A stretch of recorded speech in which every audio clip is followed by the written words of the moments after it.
impossibly relevant today. According to these texts, Jesus told his disciples that when organized religion becomes corrupt and hollow, his spirit will rise again, not from palaces or cathedrals, but from deserts, from mountains, and from the children of those society has enslaved and forgotten. These traditions record him saying, "My voice will return through those the powerful ignore."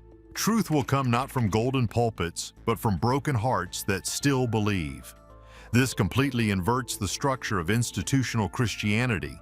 It suggests that the closest thing to God's truth might not be found in the Vatican or mega ministries, but in the quiet faith of the forgotten. Ethiopia's faith remained wild, it's been inside them all along. This, Ethiopia's unique history, explains how these texts survived when so many others were destroyed. The country became Christian in the 4th century, before Rome officially did.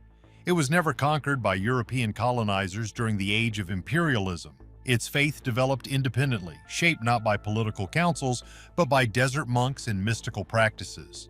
While Western Christianity became entangled with empire, with Constantine, with crusades, with colonization, Ethiopia's faith remained wild, uncontrolled, deeply spiritual. And so the mystical teachings that Rome feared, the angels, the spiritual battles, the direct encounters with the divine, all of this remained alive in Ethiopian Christianity. The forgotten fire never went out. It simply waited in the highlands in ancient monasteries where monks still pray in languages most of the world has forgotten. Chapter 4. The Lost Gospel of Peace.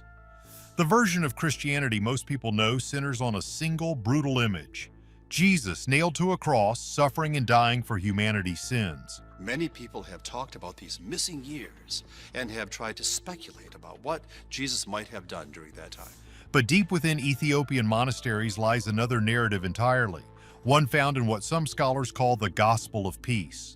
This text tells a radically different story. Ethiopian tradition claims that Jesus was never crucified. Now, before dismissing this outright, consider what we're actually being told here. This isn't a modern conspiracy theory. This is an ancient Christian tradition preserved by one of the oldest Christian churches in the world. According to this gospel tradition, when the authorities came to arrest him, Jesus, following the example of the prophets before him, withdrew into the wilderness. He did not submit to execution. He did not become a martyr. Instead, Ethiopian texts suggest he continued teaching his disciples about healing, purity, and living in harmony with God's creation. He spoke with what these traditions called the angels of air and water, teaching that the earth itself was sacred. Over time, his disappearance was misunderstood. Stories changed as they passed through different cultures, different languages, different political contexts. And eventually, the narrative of crucifixion took root, not necessarily because it was true, but because it served a purpose.